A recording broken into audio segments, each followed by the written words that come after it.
The air in Kolkata was thick with anticipation as the Durga Puja festival approached.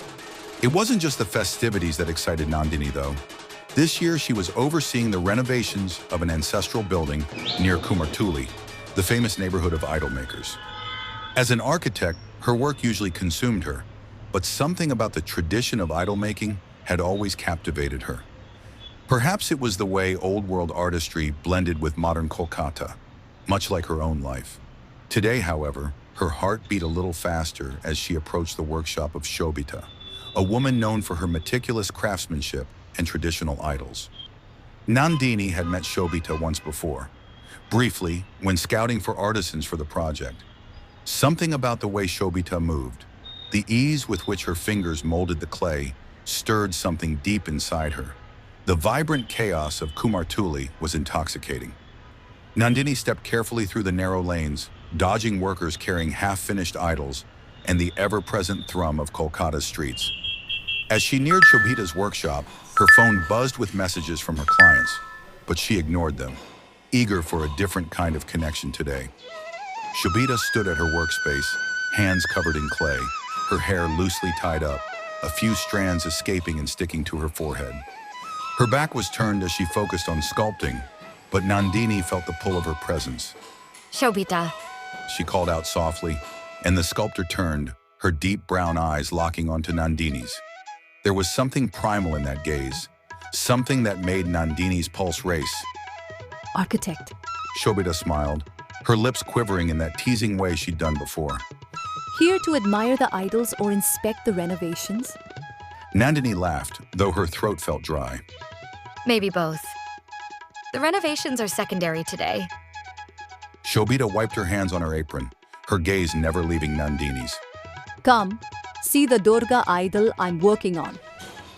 As they moved through the workshop, the scent of clay and incense filled the air, mingling with the distant sounds of the festival preparations. Shobita's voice was low, almost intimate, as she spoke about her work, the intricacies of the goddess she was creating. But Nandini wasn't just listening. She was watching the way Shobita's fingers glided over the clay, the way her lips curved when she spoke about something she was passionate about. And when Shobita caught her staring, there was a flicker of something in her eyes, something daring. The days passed in a blur of work, but Nandini found herself drawn more and more to the workshop, her visits under the guise of overseeing progress, but really to see Shobita. There was a playful banter between them now, filled with teasing smiles and lingering touches. Shobita had started calling her Architect. and Nandini relished the way it sounded on her lips. One evening, as the golden light of the setting sun filtered through the workshop, Nandini stood watching Shobita work. The festival was only days away, and the idols were almost complete. But Nandini's attention wasn't on the divine forms taking shape. It was on Shobita. You stare too much. Shobita teased, not looking up from her work. I can't help it. Nandini replied, stepping closer. You're fascinating. Shobita finally turned, her gaze darkening. Really? There was a charged silence between them. Nandini swallowed hard, feeling the heat rise between them. You know you are. Shobita took a step forward, closing the distance between them, her fingers still coated in clay. She brushed a strand of hair behind Nandini's ear, leaving a faint smudge on her skin. You don't belong in this world, Nandini. She whispered, her voice husky. You're too modern, too polished. Nandini's breath hitched. And you? You're too traditional? Shobita's lips curved into a slow smile. Maybe. Without thinking, Nandini reached up, her fingers tangling in Shobita's apron, pulling her closer, the scent of clay and the electric buzz of attraction surrounding them. I don't care. She whispered. It happened in the middle of the night, after Nandini had stayed late at the workshop. The city was alive with the sounds of celebration, but inside the workshop, it was quiet, except for the heavy breathing between them. Shobita had been working on the final touches of the Durga idol when Nandini approached her, their bodies brushing against each other in the confined space. Their eyes met, and Nandini's heart skipped a beat. She could feel the warmth radiating from Shobita's body, her proximity overwhelming. Without a word, Shobita closed the distance between them, pressing her lips against Nandini's. The kiss was slow at first, hesitant, as if they were testing the waters. But then it deepened, growing more urgent, more desperate. Nandini's hands found their way to Shobita's waist, pulling her closer, while Shobita's fingers tangled in Nandini's hair, tilting her head to gain better access to her mouth. Their bodies moved together, their kisses becoming more fevered, more demanding. The workshop felt like it was spinning, the world outside forgotten as they lost themselves in each other. Just as they were lost in the moment, a sharp sound shattered the intensity. The creak of the workshop door.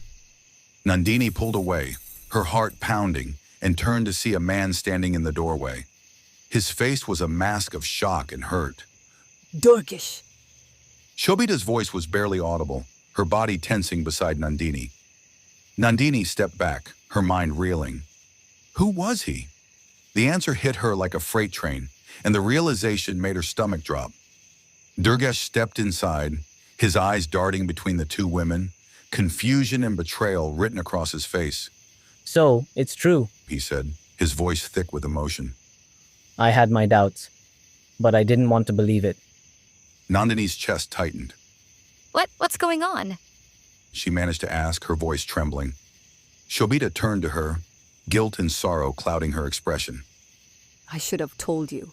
Durgish is my husband. We've been married for 6 months. Nandini felt like the ground had been ripped out from under her. Married. She had been falling for a married woman, and now her world was spinning out of control. She took a step back, her mind racing with a mix of anger, betrayal, and heartbreak. I don't understand. Nandini whispered. Why didn't you tell me? Shobita looked down, her voice barely a whisper. I didn't want to hurt you. Durgesh stood there, silent for a moment, then finally spoke. Shobita, I always knew. Even before we got married, I could sense it. But I was foolish to think that maybe things would change, that we could be happy. Shobita looked up at him, her eyes brimming with tears.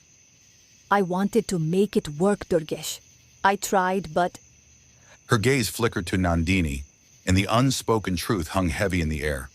The silence that followed was suffocating. Nandini stood frozen, her mind a chaotic mess of emotions. Shobita was married. She had fallen for a woman who belonged to someone else, and now everything was unraveling. Nandini turned to Shobita, her expression a mix of hurt and fury.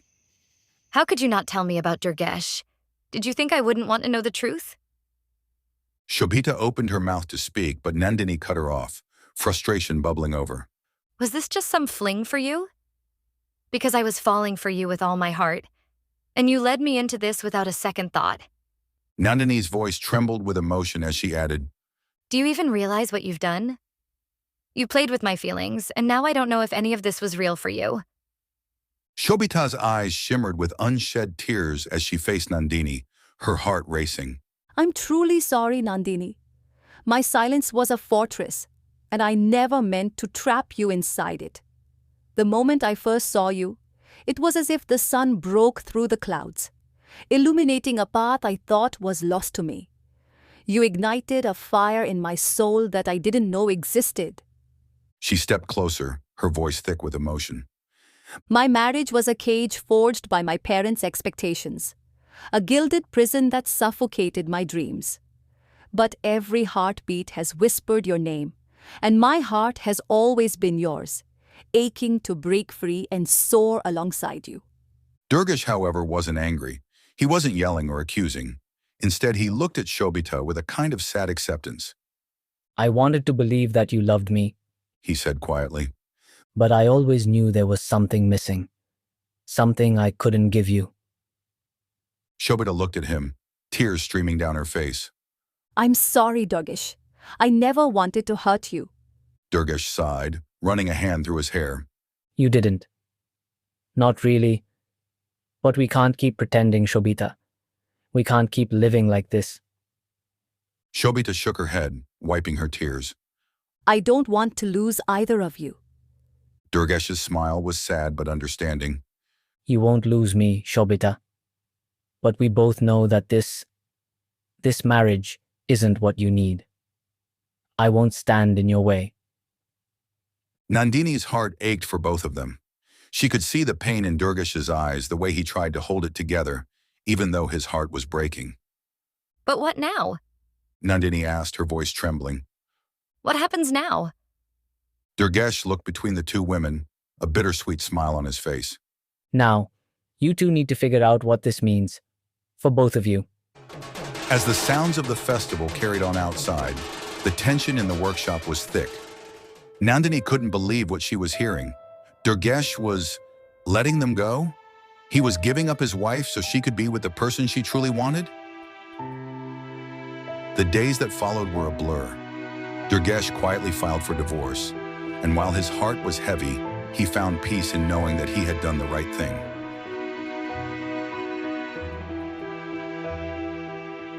The day of Dashami arrived, the final day of the festival, a day of goodbyes. As the idols of Durga were immersed in the water, bidding farewell to the goddess, Shobita found herself standing beside Nandini on the riverbank, their hands entwined. The grief of their shared heartbreak lingered, but there was hope too. Hope for something new, something real. Durgesh watched from a distance, offering them a small smile as the idols disappeared beneath the water. His heart still ached, but he knew that this was the right choice for all of them. Nandini turned to Shobita, gently wiping a tear from her cheek. We'll shape our relationship again. She whispered, her voice soft yet filled with conviction. Shobita nodded, her heart heavy but hopeful, emotions swirling like wet clay awaiting form. Yes, just like the clay of the goddess. She murmured. We'll mold our relationship anew. As they say, all you need is... As the Durga idols were submerged into the river, dissolving back into the earth, the city of Kolkata celebrated. Much like the sacred clay that would one day return to be shaped again, their love, broken, softened, yet still malleable, began to find a new form, stronger and more resilient than before. Now, to remold their love, all they needed was... All You Need Is. A podcast where the heart finds its voice through enchanting romance stories. Join me as we explore the timeless power of love, weaving together tales that spark joy, nostalgia, unspoken desires, a warmth that makes your heart flutter, and the sweet magic of love that transcends time. From the first blush of infatuation to the comfort of lasting connections. Prepare to be swept off your feet as we delve into the intricacies of relationships. Celebrate love in all its forms, and remind you that, at the end of the day, all you need is a Spotify-exclusive podcast conceptualized and created by Nazar Partiwala using 11 Labs. Tune in and let your heart be your guide.